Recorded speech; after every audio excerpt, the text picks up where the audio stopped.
Welcome once again. We're digging now and start from the Ashanti regional capital, where suspected robbers have attacked the Atonsu branch of the Adansi Rural Bank in Kumasi and killed the private security man on duty.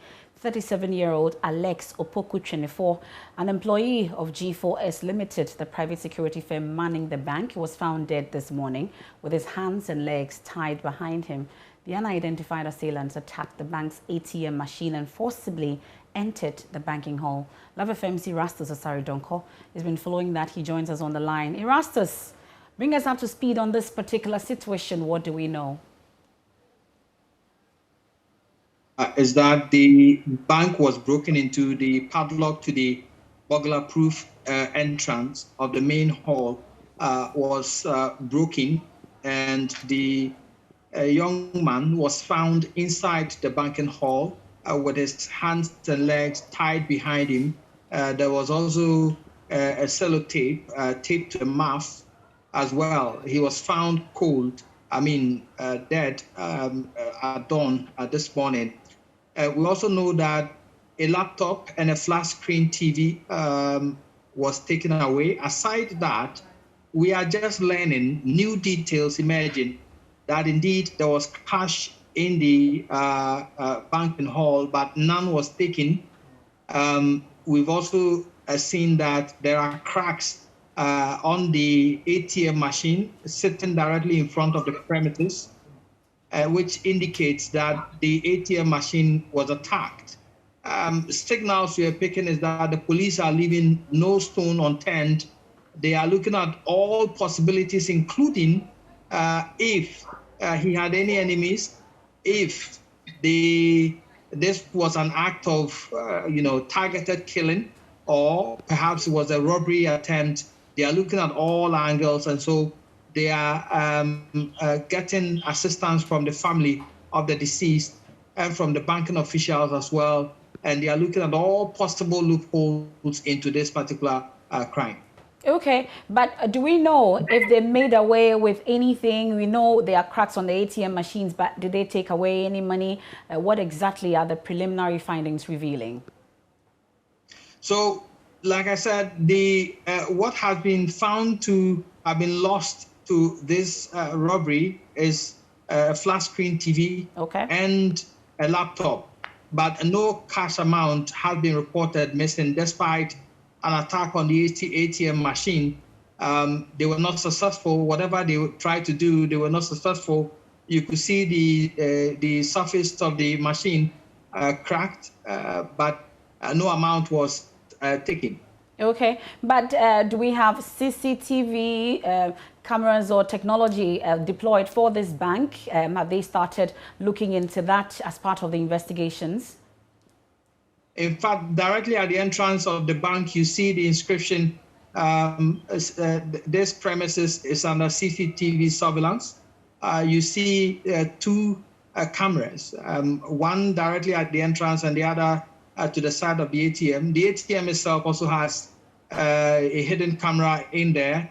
And so right now we are not told by the police, because it's part of their investigations, what these cameras connect to, whether they are working or not working, what footage they are getting from them.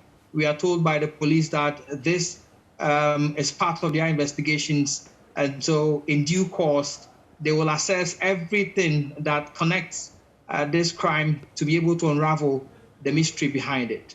But what about the Adansi Rural Bank staff themselves? At least you've been trying to find out from them what their suspicions are also when it comes to this particular situation. Have they said anything at all about it?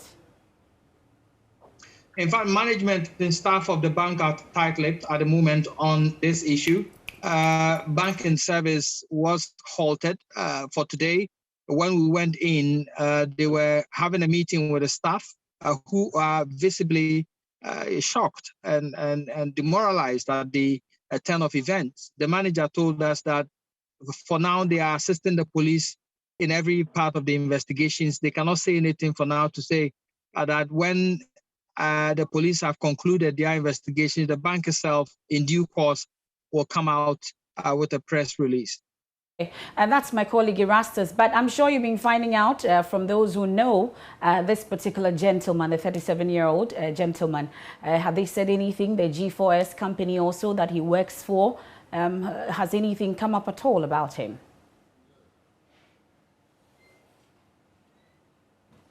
It appears that I've just lost Erastus Asaridonko there via Zoom, bringing us details on that latest incident at the Adansi Rural Bank, the Atonsu branch in the Ashanti region.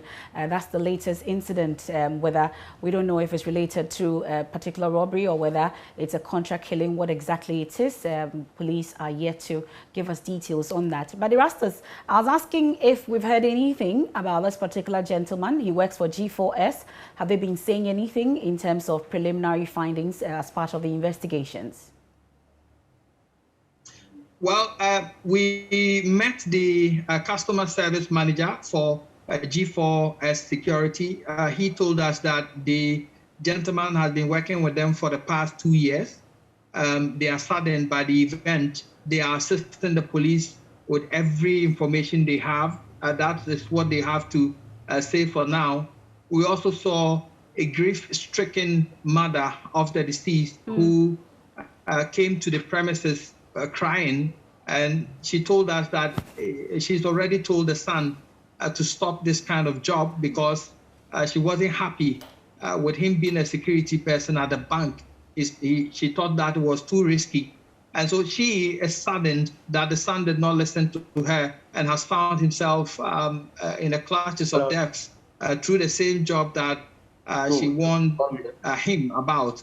And so far, that is what has transpired so far at the premises. Okay, Erastus Asaridonko, many thanks for your company. That's my colleague Erastus Asaridonko bringing us the very latest on that incident at the Adansi Rural Bank, the Atonsu branch in the Ashanti region. Unfortunately, the security man on duty has been killed. We were told he was found this morning with his hands and legs tied behind his back, and police are still investigating. So we would try and establish contact with the Ashanti Regional Police and get some more details in terms of what their preliminary findings have revealed when it comes to this particular situation. But we know that the last 4 weeks has seen at least 5 different robberies, all with a common feature: armed men on motorbikes, amongst others, and robbing people, stealing from persons who had withdrawn monies from banks. So the latest incident happened yesterday at the Central Region,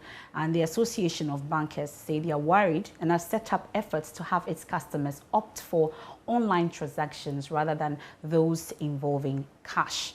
So I've told you about the incident yesterday at Cape Coast. We reported it here on the polls as well. But let's take a look at these incidents again. We've seen them in the capital. There's more in this News Desk report. We heard the gunshot. So one of our boys rushed to the scene, and it was told if he ventured, they would kill him. So everybody was astonished. Then they all went away. When we were in 2 badges, 2 motos, 2 motor cabs.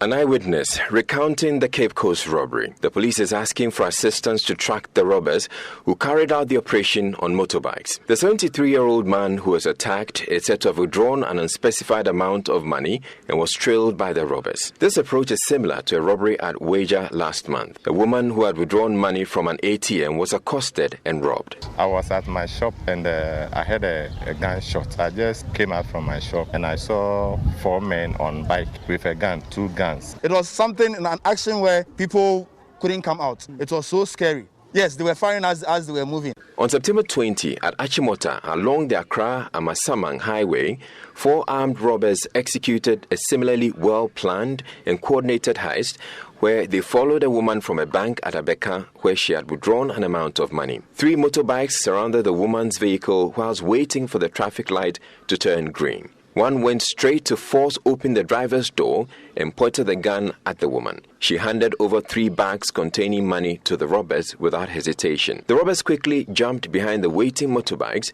and sped off, leaving the woman traumatized in traffic. 2 other incidents happened at Kwashiman at Apenkwa, where monies withdrawn from banks were robbed by armed men on motorcycles. So that's the News Desk report. Well, the Ghana Association of Bankers says it has stepped up efforts to ensure that its customers opt for cashless transactions. We can hear from John Ewa, is the Chief Executive Officer for the Bankers Association.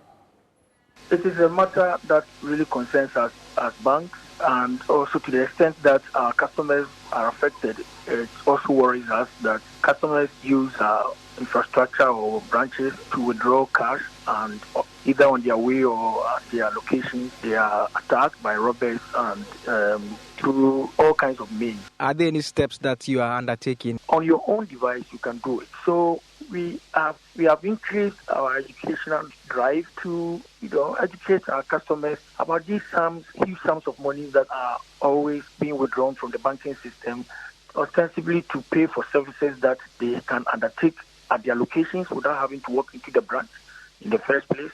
It is impossible for the banks to be providing escort for these services. So we ask for customers to be extra cautious. If you are withdrawing funds that are in excess of a certain quantum, I believe it will be advisable not to come alone to the banking hall.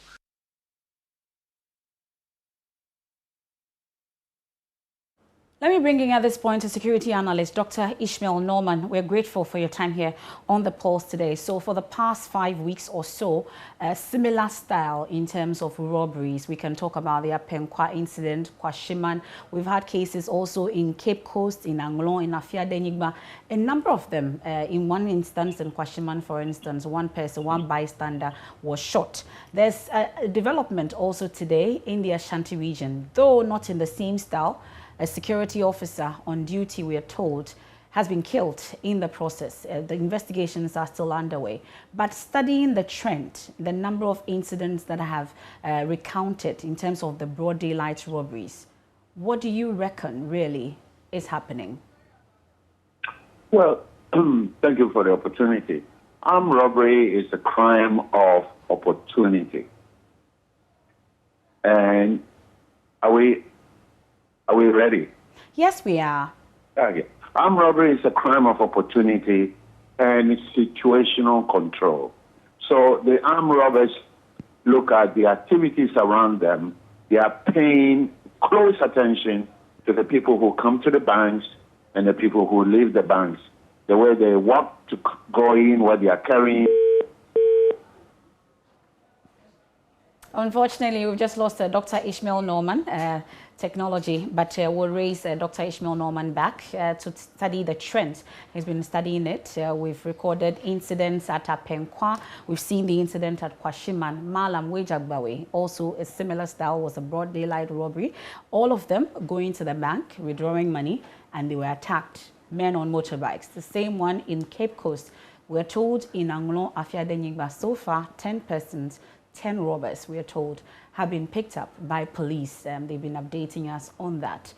This is the situation, and there are concerns that have been raised about these incidents that have happened over the past 4 weeks alone. Police have told us that they are stepping up effort to deal with these officers or these robbers. But thankfully, Dr. Ishmael Norman has joined us back on the phone.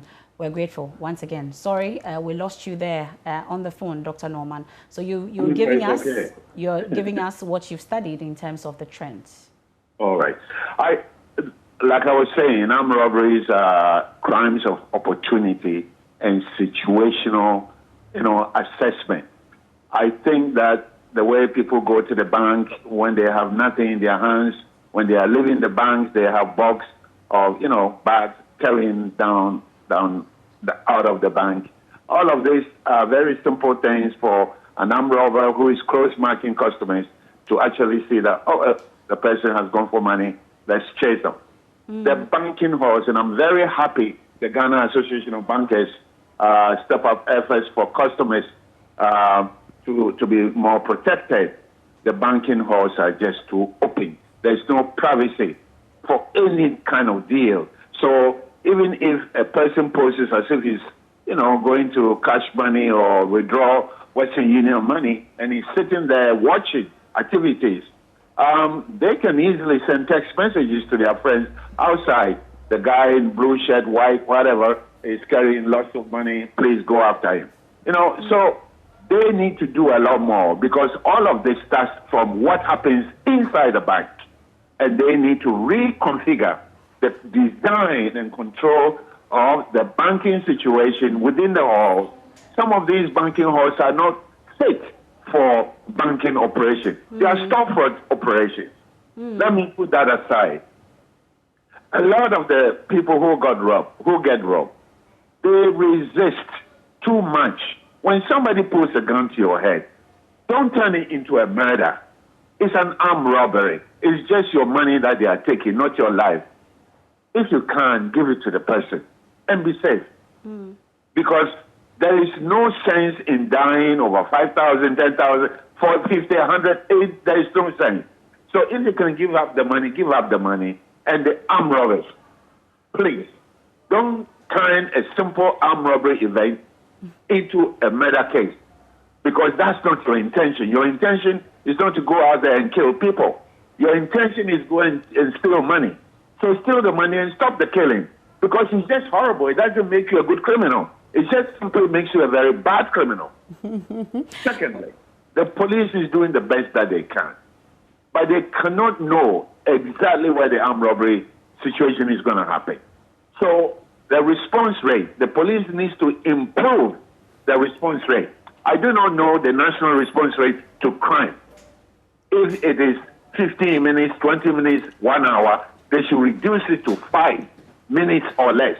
And if they can do that, and I'm speaking directly to ACP Kosciuszko, they have to come out to develop, to tell us what is the police response rate to these kind of events, so that when we report the event, they can respond, because they cannot get, the armed robbers cannot get that far.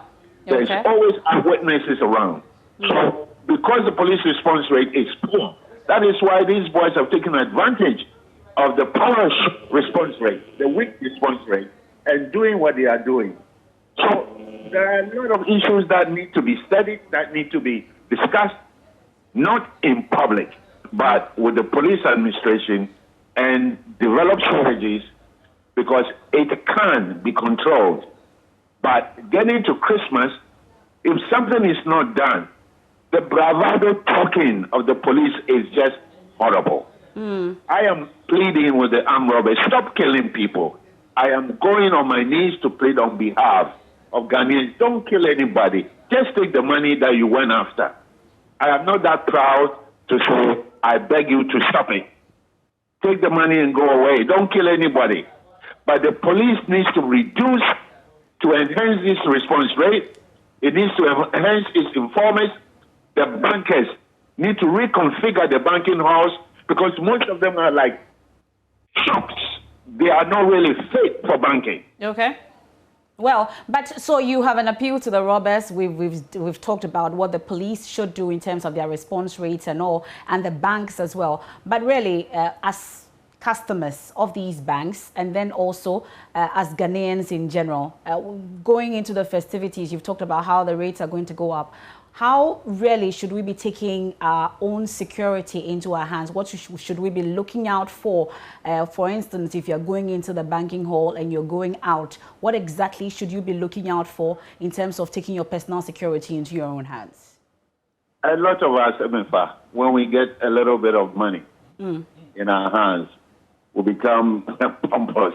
We develop feathers and we lift ourselves so big. You know, we assume different characteristics, the way we walk and all of that. Don't let people know you have money because it's your money. Nobody cares about it. Because when you... Well, that's Dr. Ishmael Norman, at least the point well made. You need to take your own personal security into your own hands. You don't need to flaunt the money that you have. Don't let people know the amount of money you have. Otherwise, you're open to such robberies. But we're still contacting the police on this latest incident in the Ashanti region. We're told that more information is being being sent to the office, to the headquarters, as and when they get the full details, they would let us have it. You're still watching The Pulse here on the Joy News channel. We'll take a quick break. When we return, I'll take you around the country with the ongoing municipal and district assembly elections across the country.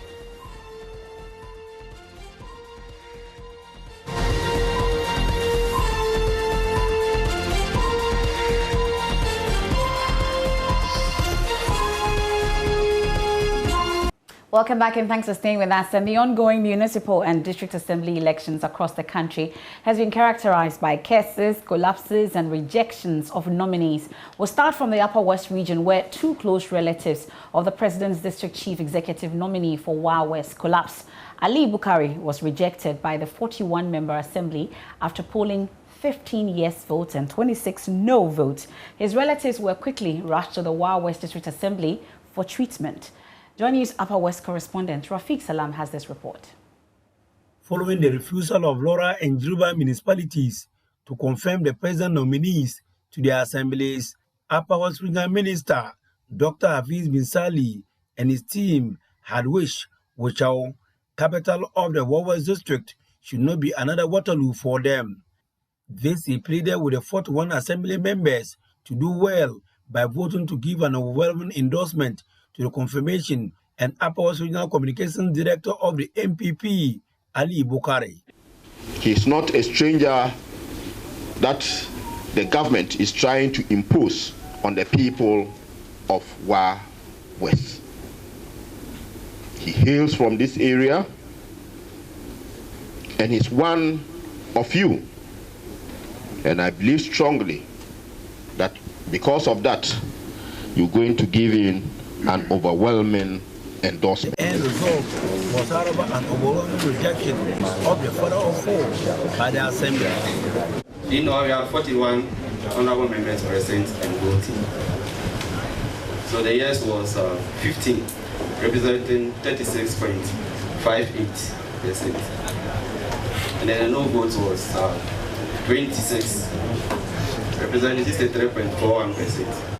Upper West Regional Minister Dr. Hafiz bin Sali was disappointed about the results and has these few words for the assembly. We would have said that we will return here within 10 days, but that is not the case. This is a total rejection of the nominee. I will have to inform the president for the next line of action.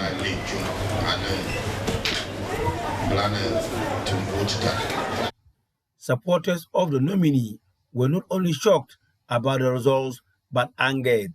As a result of that, they vent their anger on the outgoing DCE, Edward Labiru Sobo, who they accused of being the mastermind of the total rejection of the nominee.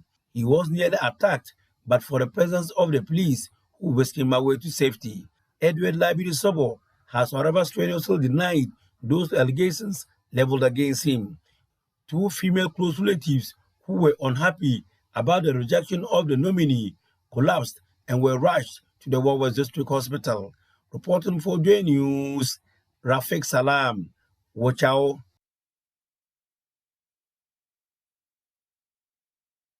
Well, he swerved you. You're waiting for why he's in Wuchao today. And he joins us via Zoom. Rafiq Salam, many thanks for your company this afternoon. So let's first get an update on the condition of the two persons that you reported earlier on their collapse. How are they faring? The information that we're having about the two personalities, we are told that they have been treated and discharged from the hospital, and they are back home at Naha and Busa respectively. Okay, well, but let's talk about the rejection of the nominee himself. What's the update on it? What then is the next line of action? What's going to happen? So the minister was startled about what actually happened, but he said that it was the total rejection, considering the report, the figures that were churned out by the Electoral Commission, 26 against and 15 yes. And so the minister said that they were going to talk to the president and then to take the next line of action. But many of the assembly members and stakeholders in the Wa West District are blaming the nominee for the loss because they think that he didn't do much work, he didn't come to some of the assembly members, and that was the reason why the people voted against him. But one interesting that happened here at the venue had to do with the former DC Labiru Sobo, who was chased and was nearly attacked by some supporters of the nominee. He had to be whisked away by the Upper West Police Command. And has he been speaking about the way he's been treated by his former colleagues, I should say? Well, now he said that he didn't give him much respect. He didn't call him to even inform him about the nomination, though he has congratulated him. He told him that he he even called him and asked for some support, whatever support that he will need for that confirmation, but his other colleague didn't get back to him. One interesting thing has to do with the member of parliament for the West District, Peter Lenchene Tubu. He is also saying that he called the nominee, congratulated him, asked him for any support that we would like him to give him, for him to get back to me. He never heard from him until yesterday when they came for the confirmation. So for now, the blame is solely lied on the hands of the nominee, and so it's up to the president to decide of what next line of action. But let me also quickly tell you, remember, 2 confirmations have been made today in the Fema Bure East District. Nadi Moro Sanda, he was the DC, he was nominated by President Akufo-Addo. Today, he passed through by the hair of his teeth, getting the 15 votes are required to become the DCE for the area. And also, Catherine Lankono, also a DCE retained by President Akufo-Addo in the Ndolo Kedo district. She has also been retained. She got 37 of the 53 votes that were cast. Okay, that's my colleague Rafiq Salam there bringing us up to speed on the situation in the Upper West region in terms of the DCE confirmations and those who have been rejected and those who have sailed through successfully. Some aggrieved assembly members of the Asin South District in the Central Region have been invoking cases. They've been busy. They've invoked cases on the newly confirmed DCE for Asin South, Felicia Emisa in Trakwa, the Ghana Police Service, and the EC officials for not allowing them to take part in the just-ended election to confirm that DCE. They slaughtered a sheep, used eggs and bottles of schnapps to invoke these cases. They called on the gods to deal with them for the injustice they have perpetrated against them. So the 15 assembly members who were prevented from voting also say they are heading to court. So they are not just seeking spiritual help, they are also going to the court for redress. Richard Kojonyako is our correspondent, joins us on the line. Richard, so if they knew they were going to court, why then invoke cases? I'm sure you've been asking them. Yeah, so they said that they are exploring all manner of options, including the spiritual one they sought. That is the vocation of the cases. But after that, they want to use the legal means to also address the issues that are also bothering them. What happened was that the nominee was rejected or failed to sail through because he did not get 2/3 of the votes that was cast the previous time. And so they scheduled it for today. Today, the venue changed and they were not notified where they held it. They felt that that was the same place. There was no notification from any of them that it was not going to be the venue for today's activity. So they got a hint that it was being held at a different place at the Methodist Church at Asin and Kran. They followed there, and then there was a huge kind of security arrangement put in place. They attempted entering the hall, and they were prevented from entering the hall. According to them, they did not give any reason why they were preventing them from getting into the hall. So in all, the assembly members for the Asin South district were 36. When they voted the other time, the nominee got 21 and he was supposed to get 24 that will have earned her the confirmation, but he didn't secure that. And so they decided that, well, these were the people that were causing the trouble. So they decided to kick them out. And today they carried on, and the nominee got 21 over 21 when they carried out the voting exercise. And so that was what really happened. Okay, so the suspicion is that these 15 assembly members could be behind the first rejection of the DCE nominees. I'm sure you've been finding out from them whether indeed they are behind the rejection of the DCE nominee in the first election and the second. So these are all suspicions and perceptions, because even though we state that the assembly concept is not partisan, but when you go to the assemblies, they have the NDC assembly members and they have the NPP assembly members. What they do is that what really happened in this situation is that there was also an independent candidate, and so there were some assembly members who were part of the fold of the independent candidate. So they together plus the NDC assembly members constituted the 15, and they suspected that these people might have voted against the nominee that didn't get her the nod in the first place. And so they decided to use this option. So as you see in the shot, they slaughtered the sheep and then used the eggs and then the schnapps invoked and called on all manner of river gods, including Antoine and other things, to deal with these people. And they did not leave it just like that. They are heading to court. And so we will be hoping to hear from them what's the situation with regards to the legal action they are seeking to take. But interestingly, I would want to find out, when they finally found the venue for this particular election, why were they not allowed entry? Did they not have accreditation to show that they are indeed assembly members? So that is the tactics they said the people had employed. So they were not allowed in. They did not give them any reason. They said that they are not part of the confirmation. And so they did. Oh, no. It appears that Richard Kudunyaku's internet has just become static there just when it was getting interesting. Unfortunately, I've lost Richard Kudunyaku there. But that's the issue, the 15 assembly members.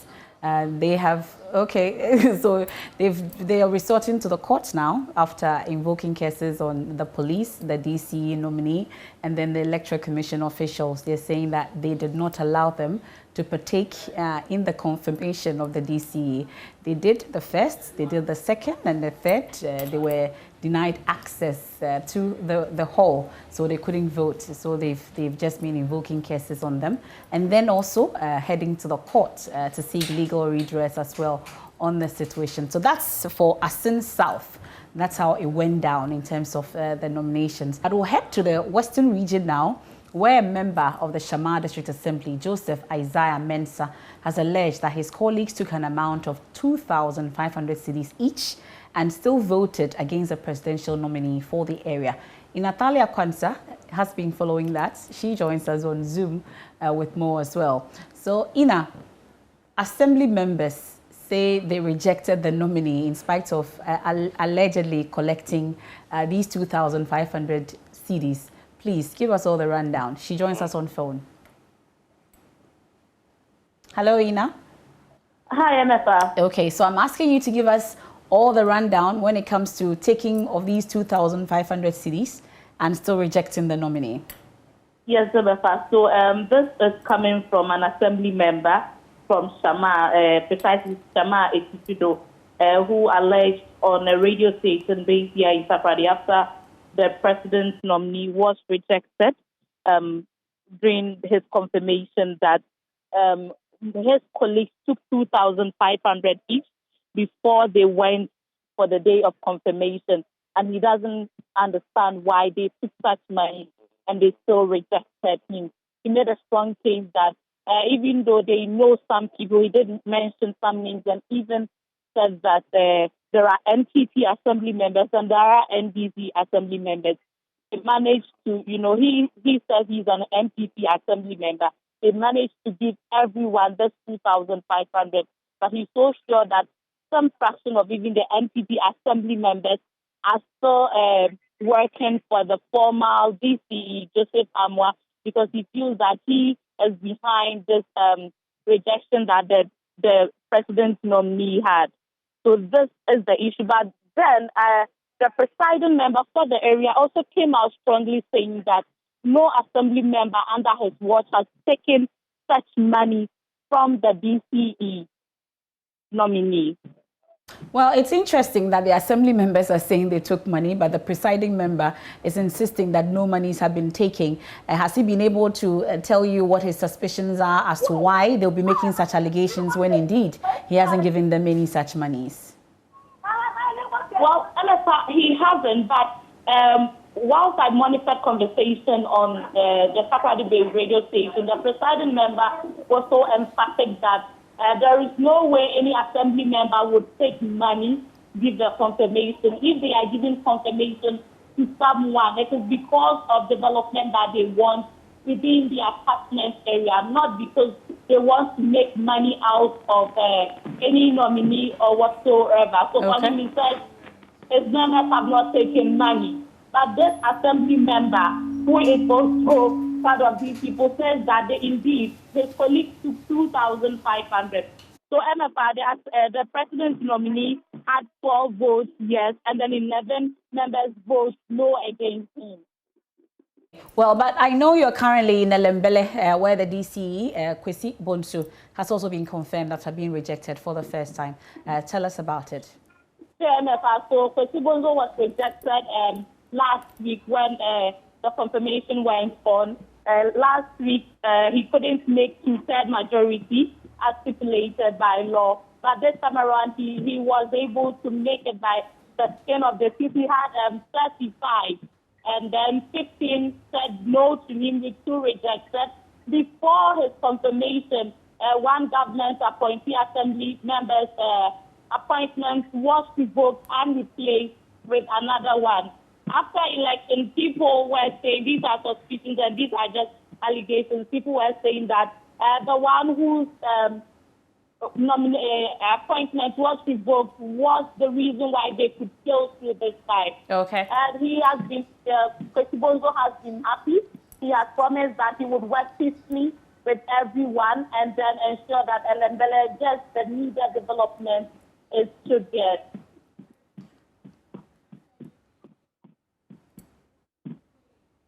In Park Kofi, Naleti electoral area, we have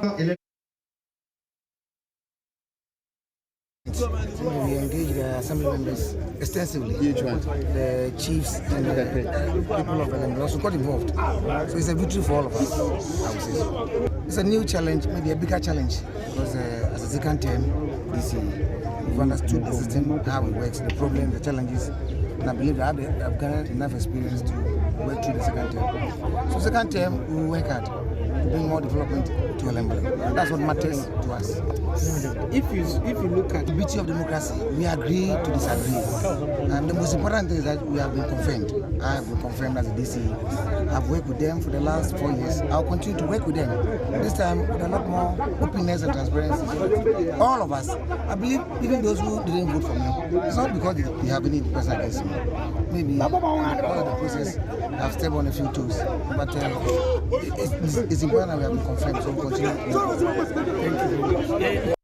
Now, I'll take you now to the Bono East region, where the minister there, Kwesi Dujan, has begun a series of engagements with assembly members of Nkranza South and Pru East to re-accept the DCE nominees for these areas after voting against the confirmation of the two. So the two nominees, Diana Atakisiwa of Nkranza South, polled 20 out of 42 votes, representing 47.6% of the total valid votes, whilst Joshua Abuakra of Pru East District obtained 10 votes out of the 23 votes, representing 43.5% of the total votes cast. The minister, who described the move as disappointing, observed that opinion leaders have already been engaged to persuade members of the assembly. He tells JoyNews names of the two rejected candidates will be submitted to the president for re-nomination. Yeah, it is very disappointing and doesn't look good for us for the assembly to reject two of the nominees. However, that is what they have said. You know, in Latin, we have what we call vox populi, vox deus. The voice of the people is the voice of God. We thought and we expected that they would do the needful by confirming all of the president's nominees. But unfortunately, we had two of them, that of Nkranza South, Honorable Atakisiwa, and that of Pru East, Honorable Joshua Abuakra. They were outrightly rejected, and I think we're still in discussion to see what best we can do so that this issue can be resolved once and for all. Do I get a sense that you're engaging the assembly members again and for the two nominees to go for re-election so that they can be confirmed? Is that understandable? Yes, I am seriously engaging the opinion leaders, the assembly members, the government appointees of the two assemblies that are involved. And I hope we'll be able to reach some level of agreement, you know, of acceptability. So when that happens, I will relate that to His Excellency the President for re-nomination. We're doing a lot of analysis, and we hope we'll be able to give the right advice to His Excellency the President in respect to either their renomination or otherwise.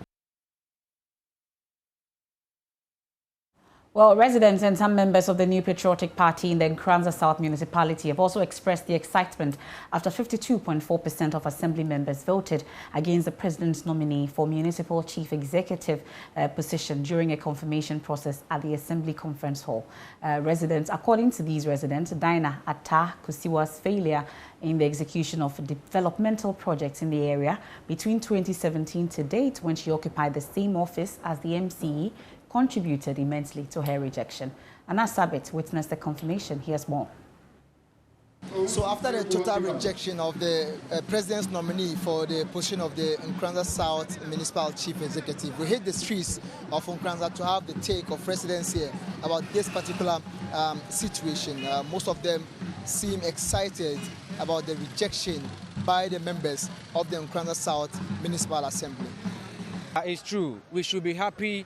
We should be excited, we should be cheerful, we should be joyful, because this is the day the good Lord has made for us, Nkranza and NPP.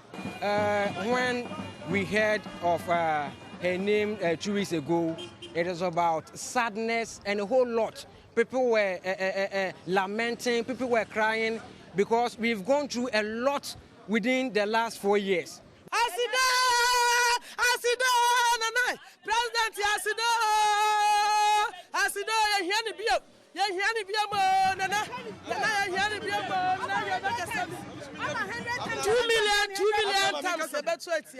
You can just see it for yourself.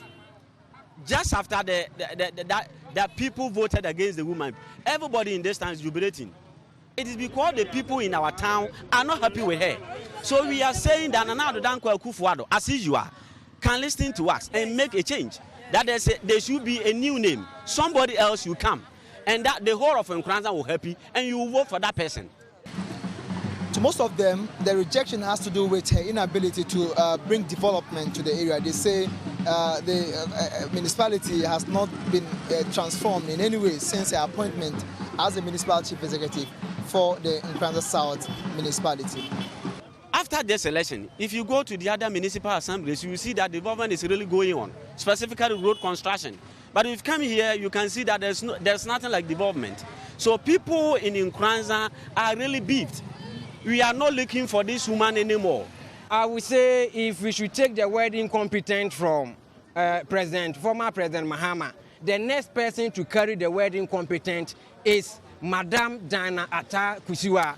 What baffles me or what pains me is that within 2 years or more, you just open your tap and let me say air will be coming out. For 2 good years, security, everything is just destroyed in Nkranza under her watch.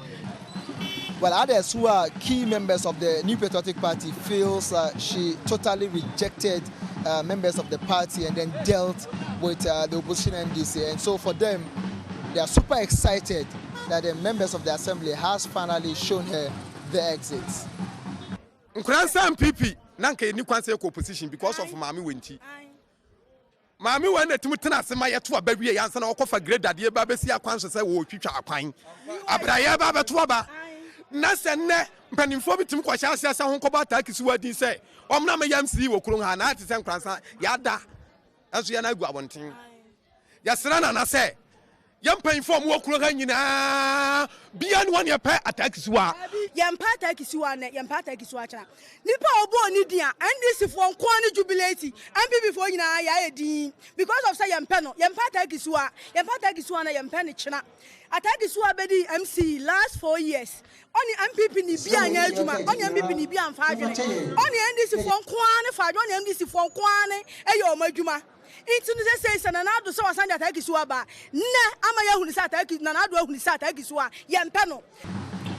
this has been the situation from the streets of Nkranza South Municipality. My name is Anna Sabit, reporting for JoyNews. Well, the situation is different here in the capital. The president's nominee for the position of MC, that's the Metropolitan Chief Executive of Accra, Elizabeth Saki, has been confirmed by Assembly members. You recall the naming of the former Deputy Greater Accra Regional Minister as replacement of the former Mayor Mohammed Ajaysoa was greeted with spontaneous protest and vandalization of property in what was predicted to be a real test of confidence in the president's nominee.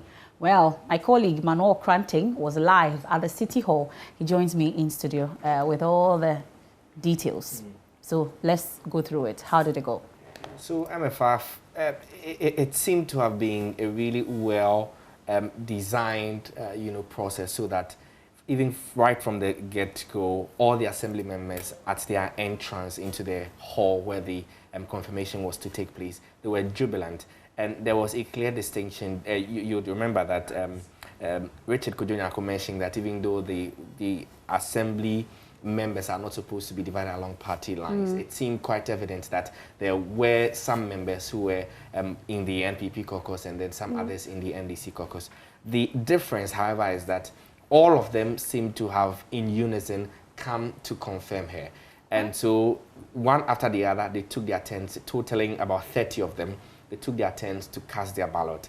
And just when the counting started, all of the 30 of them began to chant victory songs in Ga, indicating that they had already done what was supposed to have been done. And so at the end of the counting, Madam Elizabeth Saki pulled all 30 votes, and she was confirmed as the very first female mayor of Accra. Okay, that's interesting, because we know that the former mayors were also present.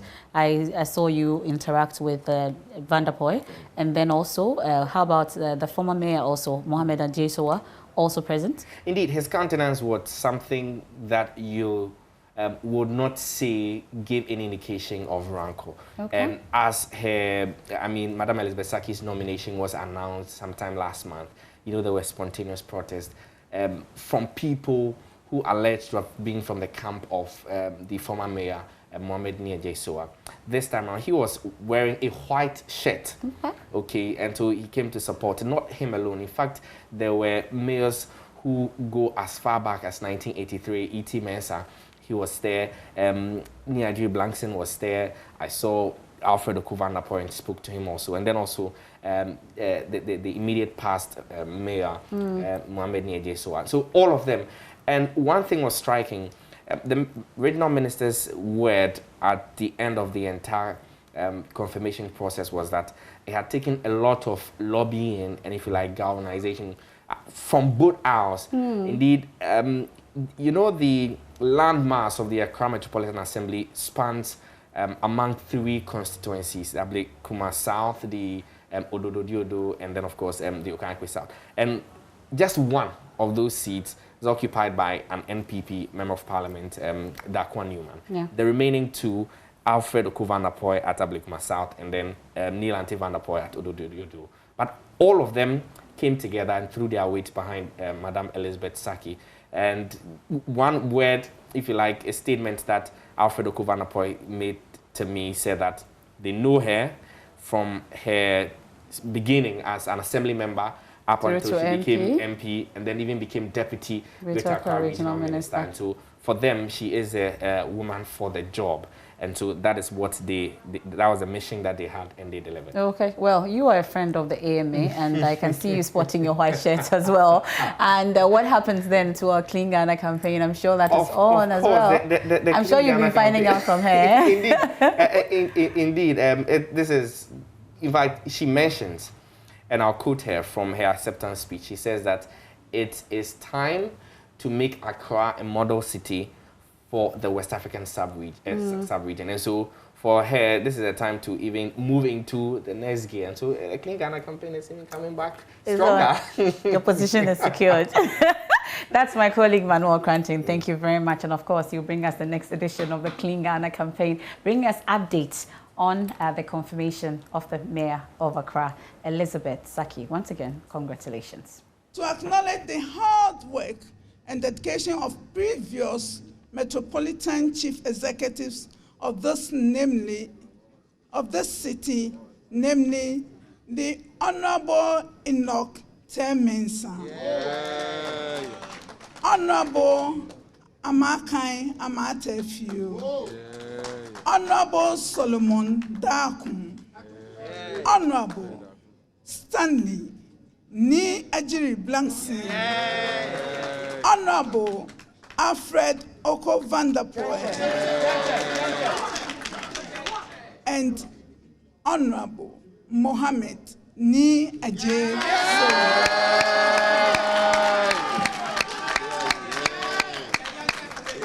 Their exceptional leadership over the years is what has been propelling the city to become a model city in the sub-region and even globally.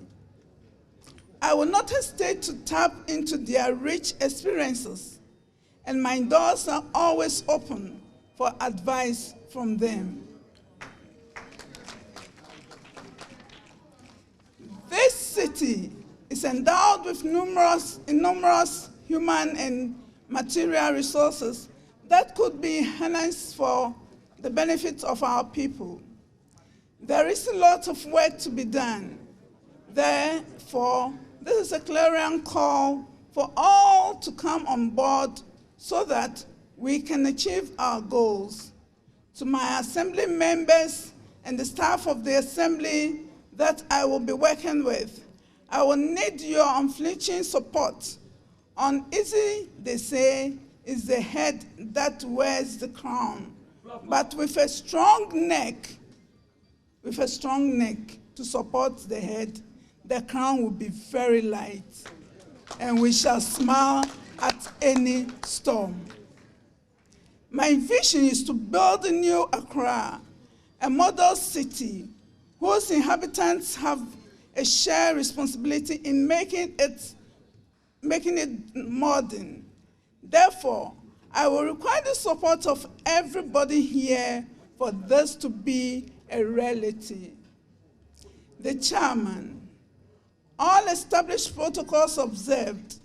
In conclusion, the challenges that face us are numerous, and we must realize that our journey forward in the face of all these challenges will be difficult, but with the help of God,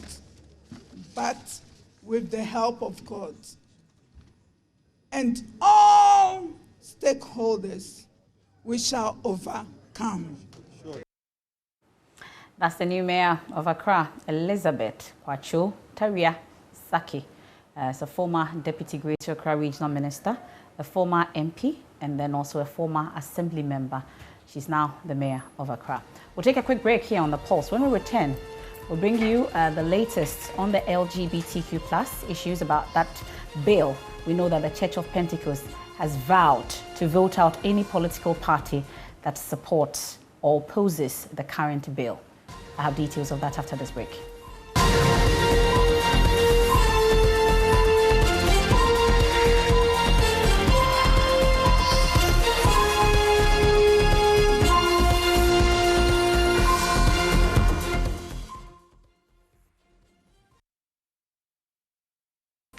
Thanks for staying with us. I'll take you now to that press conference being organized by the Ghana School of Law Student Representative Council. Well, they're talking about the law school entrance exams and matters arising. This has been a very topical issue year in, year out.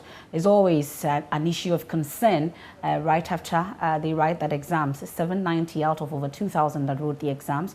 Only that's the number gain admission into the law school, and it's become a topical issue. The Student Representative Council are addressing the press on this particular issue, and my colleague Ernest Kojumenu joins us from that press conference with details. Ernest, take it away.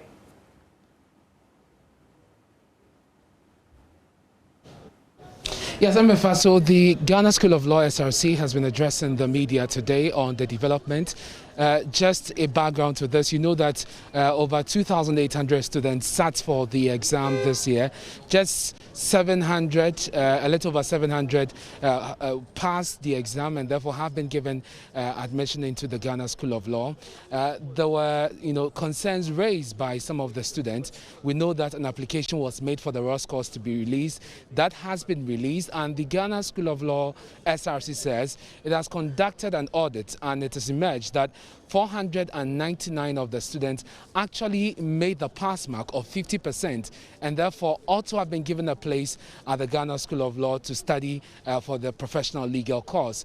Now they claim that this 499 list has been submitted to the Director of Legal at the Ghana School of Law for further action. But I want to speak to a member of the leadership of the Ghana National Association of Law Students, Asari Hassan. He joins me live here. Today at the press conference, beyond your action to get the 499 admitted into the Ghana School of Law, you also called out the Attorney General and members of Parliament. Why is that?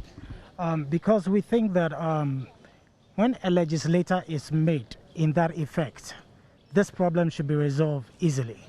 Now, there is an LI 2235, which was supposed to have given the faculty some kind of quota to run these courses. Now, we believe that to stretch the whole conversation, that people who qualified by making the mark of 50 should just be taken out is an issue of structure. They just don't have the space.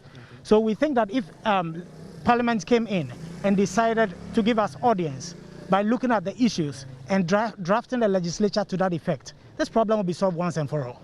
So we think that this is why Parliament was called in. Talking about the Attorney General, we think he has the power to actually sit or talk with those involved to ensure that these expectations are met. So basically, that's why we're calling on this to actually act and act quick. So on the list of 499 that you claim indeed made the pass mark, you have heard the explanation that has come and the notice that has been released subsequently that they ought to have secured 50% in both Section A and B of the paper and not a total 50%. And so that is the explanation we are getting from the GLC. Do you buy that? I think the SRC was quick to add that the notice did not come early. So they should know better that you cannot apply a law retrospectively. When you apply a law, which in our opinion is even an illegality here because we didn't know, and suddenly it comes up that you have to get 50% on Section A and 50% Section B, it just comes as a surprise to all of us because what has been the precedent or what has been the norm is where you make the 50 mark and you get admission into the law school. So we don't find that reason to be, for lack of a better word, tangible enough and something that we can actually accept. You're calling on the GLC to admit these 499 students, filling with what will happen, what will be our next line of action, because there are timelines. They need to, enter school. That should they be admitted? What are the timelines you're working with, within which you expect the GLC to act on this? The timeline is immediate. We don't know how else to put it, because if you set rules and the people meet the expectation, and you decide to sideline them, which is obviously unfair because we weren't privy to this information, then obviously we are not, the timeline is immediate because in the end they have passed. Why do you want to fail them? What do you tend to achieve by just failing them? I mean, we have a number of things that we are looking at. For example, we are speaking to our lawyers. We may, in fact, it is very likely we will go on another demonstration, which it's a way to just let them know that this injustices, which is always being perpetrated, for which nothing happens, must cease, and it has to be immediate. So these options are on the table. We are speaking to a number of people. We are calling on the CSOs. We are calling on the those who matter in society who can speak to this to speak up, so that these things can be put to rest. What do you say to those who argue that this must not be a deliberate action of the GLC or any other body for that matter? Because last year, over 1,000 students were admitted into the Ghana School of Law, and if that argument is to hold, it means that there's enough space. We have only just 700 admitted this year, a little over that. And so it means that the Ghana School of Law or the General Legal Council has space to admit more than 1,000 students because they did so last year.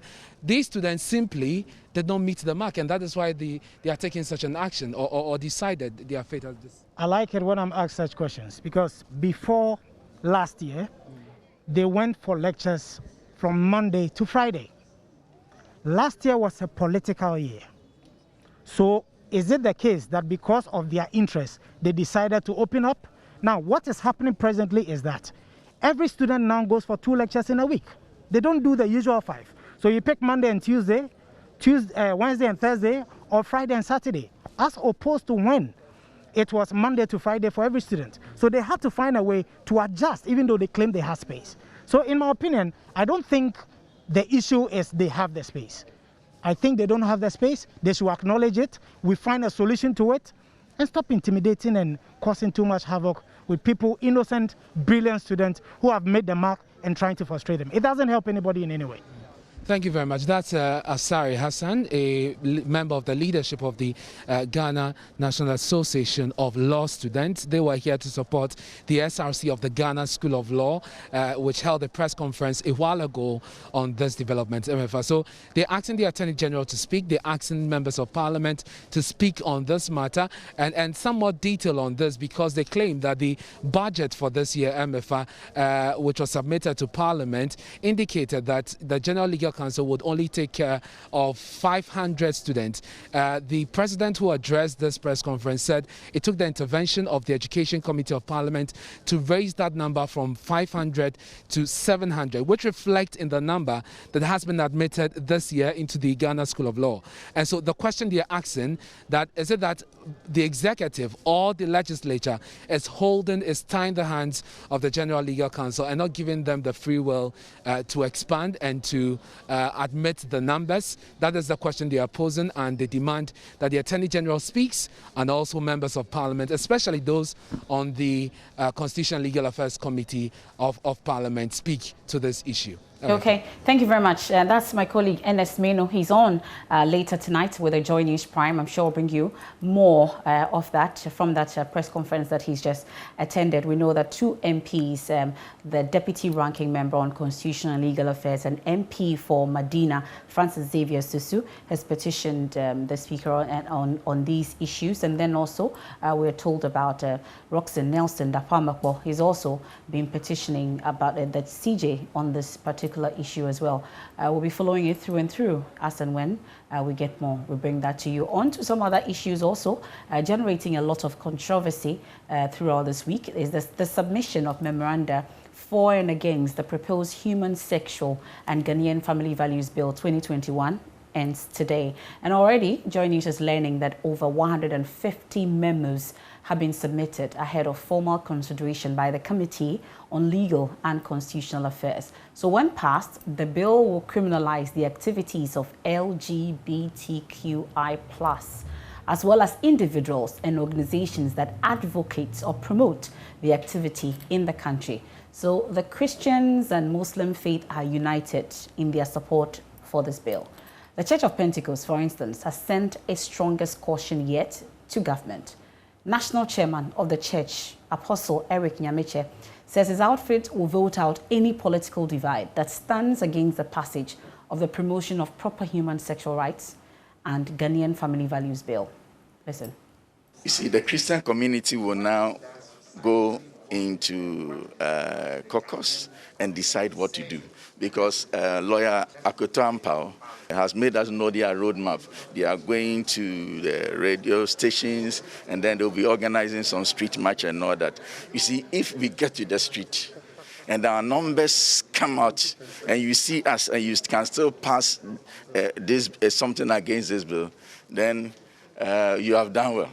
But we are going to cause our people to come on the street, and we are going to warn any government that if you vote against this bill, we will vote you out. And that is it. There's no room for neutrality. No, it's not political. It is not political. Ghana is not, what I'm saying is not political. It's about the future of the nation. Anyone who wants to destroy this nation, we will not allow you to rule us. That is it. We have to take the values and principles of God on the street. It is this thing that we are losing. That is why we are seeing this nation the way we are seeing. So we want all Christians to arise so that we go out there and stand for the values and principles of the kingdom of God. That is the only way that will bring deliverance for our nation. Well, describing the sexual preference of LGBTQ plus as evil and an insult to the intelligence of God, Apostle Eric Nyameche says the church has no room for sexual misbehavior. So what exactly happens? We know that the Muslim community have also been joining the calls. I'll take you to the press conference they held earlier today. On Upfront yesterday also, the Chief Imam's spokesperson, Sheikh Arimeyao, also mentioned that all the prominent persons in society who have come against this particular bill should review their stance on this particular issue. But let's talk about the memos that Parliament has received in support of this particular bill. What happens to it? My colleague Elton Brobe joins me via Zoom. He's been studying that. He was there yesterday to receive a number of them as well. Elton, what happens today? Because we know today is the last day for the receipt of these memos by the Constitutional and Legal Affairs Committee. So by the time it's what 4:15 p.m. So we have some 45 minutes more to go. At exactly 5 p.m., the Parliamentary Select Committee on Legal and Constitutional will bring to an end the submission of memos, and then the committee. My information is that from Monday we'll go through the bill. We'll also go through all the memos submitted, and then we'll fine-tune it ahead of a national consultative dialogue, where anybody at all can just walk into the room and then speak to the issue, whether for or against the bill, which is currently before Parliament. But I must say that we are very far away from home in terms of getting this bill into law, because when Parliament is in full session and after going through the consultative program, the committee would then have to go to the floor of Parliament, where the chairman of the committee will have to present a report based on a referral that the Speaker directed them to do. And that will be the second reading of the bill. Now, when that report is presented, the House will have to debate the merits of the report and then accept it or reject it. If they accept it, then that will be the second phase coming to an end, where now they'll have to move into the consideration of the bill, and that will be to take it clause by clause. The long title may change or it may be maintained, even even names may have to be debated. So you are likely to see the situation where the bill, after the consideration of the clauses, may not come out the way it was first presented, or may even improve upon what we already know in the public domain.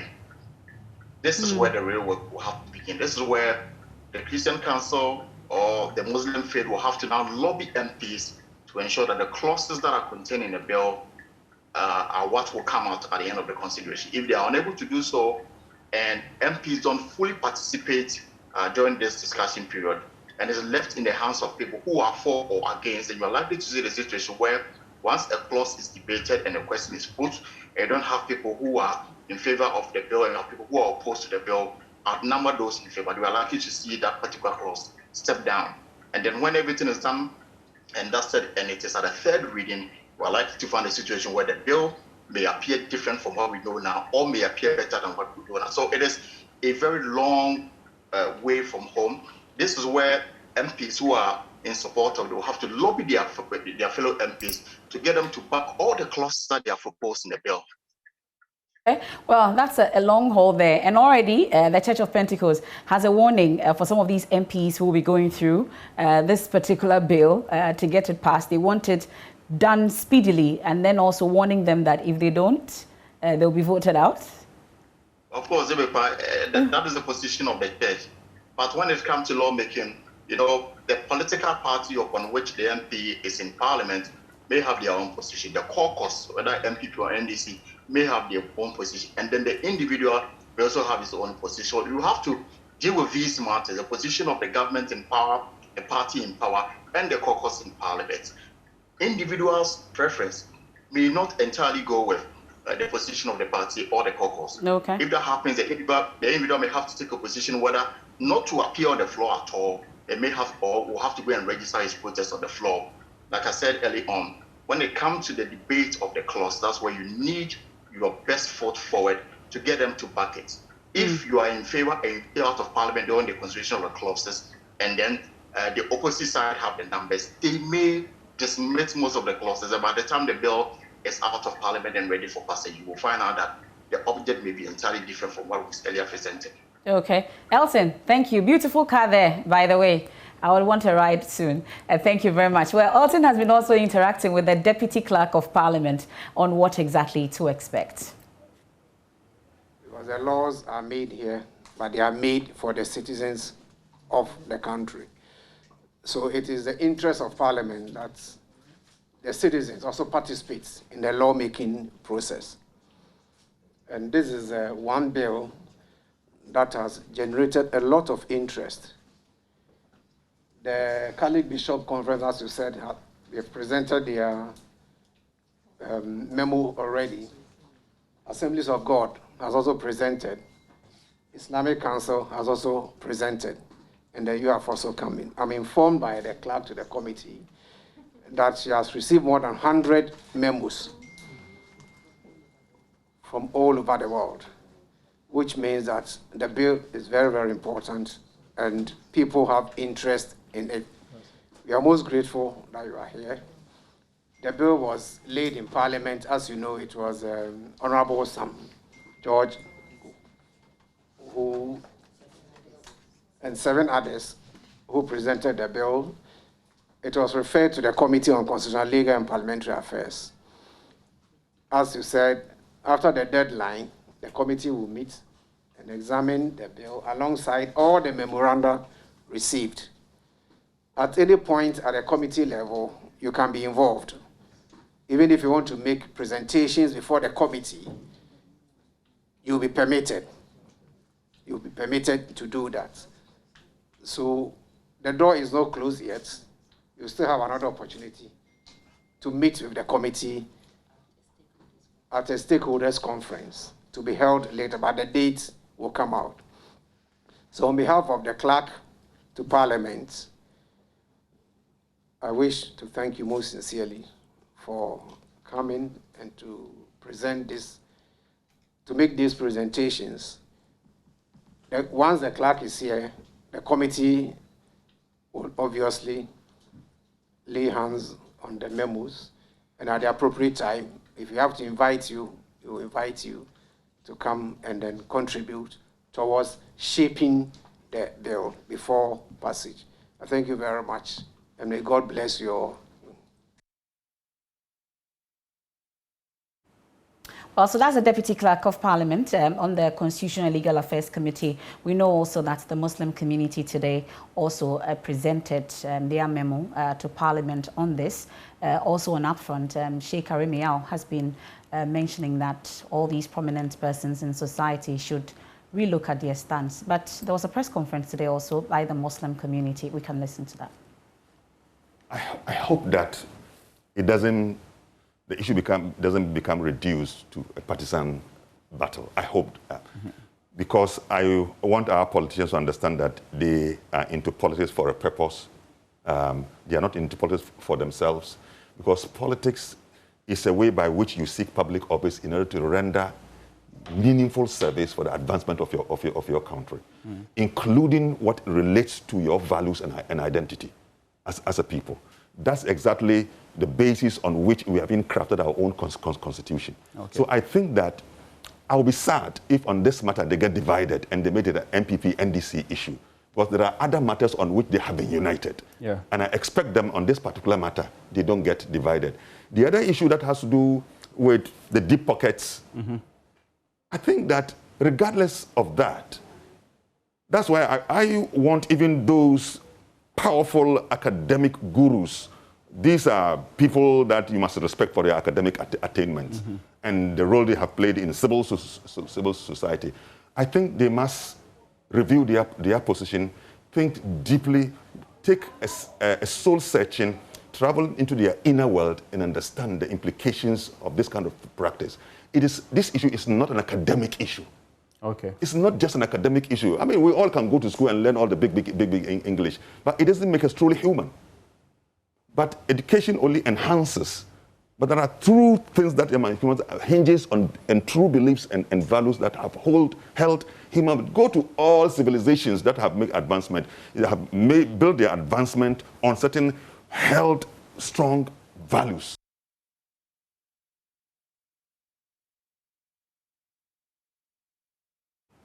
So that was Upfront yesterday. Tonight on Upfront also, Raymond Akwa will be hosting the president of the Catholic Bishops' Conference, Reverend Father Philip Name, on this particular situation with the LGBTQ. So we are learning that up to 150 memos have been received. And today, the Muslim community also presented their memo to Parliament. We're able to speak to the chairman of the Constitutional and Legal Affairs Committee of Parliament, Mr. Kwame Imedwentry, but we are unable to contact him just yet. As and when we do, we'll speak to him on what the next line of action then will be, considering the number of memos that we've received. You heard my colleague Elton walk us through the processes, and it's going to be a long haul. But the clergy, up to about 30 of them, have been pushing for a speedy passage of that particular bill. Here on The Pulse, we'll return with more.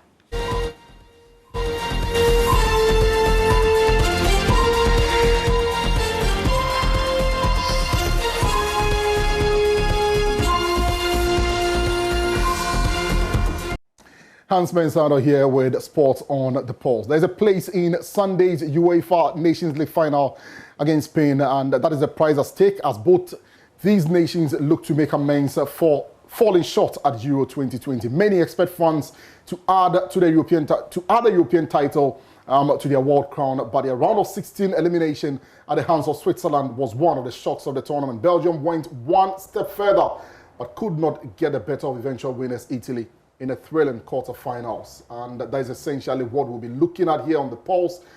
Joining me to preview that game is my colleague Mubarak Haruna. And Mubarak, let's go back to yesterday before we get into what will be happening in the future, really.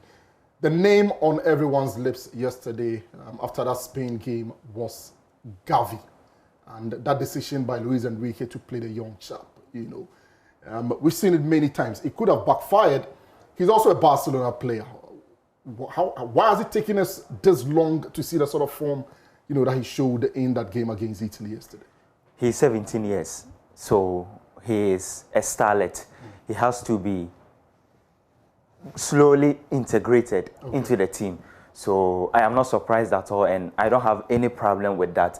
The most important thing is that yesterday he repaid the faith showed in him by Luis Enrique. He did so well. He was everything good that Spain did yesterday. He was absolutely fantastic. Absolutely Dominated that Italian midfielder that had Jorginho eventually being subbed. And everyone was talking about the young chap. But let's look forward to the game that is coming up, and it has to do with France and Belgium. There is no N'Golo Kante, as we understand, for France. For Belgium, I mean, we've touted that team as a sort of a golden generation.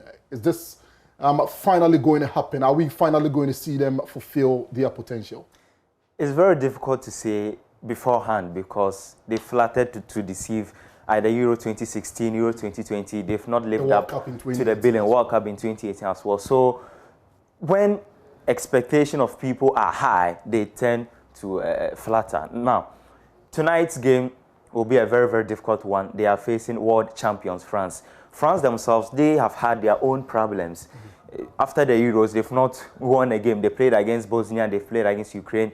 They drew. They are yet to secure a win. But they are facing a Belgium side that have got quality in all aspects of the game, really. Defense, midfield, attack. The likes of Romelu Lukaku, Kevin De Bruyne, all these players are doing very well for their respective clubs. And for me, it will be very, very difficult for France to tame them.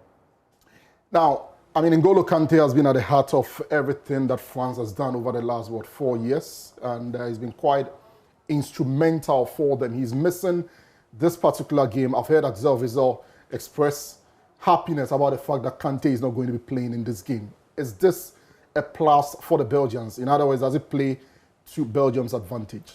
Kante is always on the pitch. He's a bundle of energy.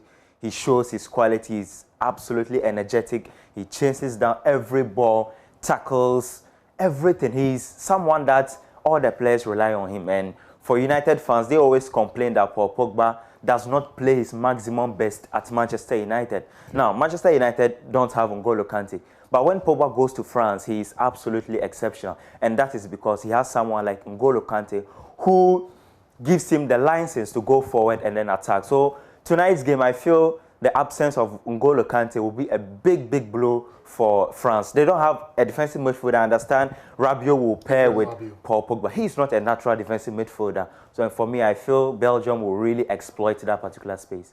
And here's something I like to do, you know, in situations like these, you know, push people to the wall to try to call this one. What would be your prediction if you're putting your money where your mouth was? Hans, the defense of Belgium is aging. The likes of Toby Alderweireld are all aging. They are in their 30s. So you expect the likes of Mbappe, Antoine Griezmann, and Karim Benzema, who has contributed 17 goals so far this season, to exploit. Having said that, to the attack of Belgium, they have the likes of Romelu Lukaku, Jeremy Doku, who we Ghana actually wanted him to play for us. Exactly. So when you look at the attacking department of both teams, it's absolutely strong and they can cause problems for all defense. I'm going for a scoring draw, I think. That sounds like a betting money. Thank you very much, Mubarak. And the winner of this game plays Spain in the finals of the UEFA Nations League. That would be all for now. You can read more at myjoyonline.com/sport. I'm Hans Mensando. Many thanks for your time. In wrapping up today's edition of The Pulse, 4 of my colleagues here at the Multimedia Group have been named as finalists for this year's prestigious West Africa Media Excellence Awards. That's JoyNews editor Araba Kumsin, Seth Kwame Boateng, Kwesi Debra, and of course, investigative journalist Kwete Nati. Congratulations to all of them. And we're looking forward to sweeping all these awards. And up next, we have Let's Talk Showbiz. There's more news when you log on to myjoyonline.com. A number of stories making the headlines from business to entertainment. You can visit myjoyonline.com for more news. I am Emefa Apau, and this has been The Pulse. Have a good afternoon.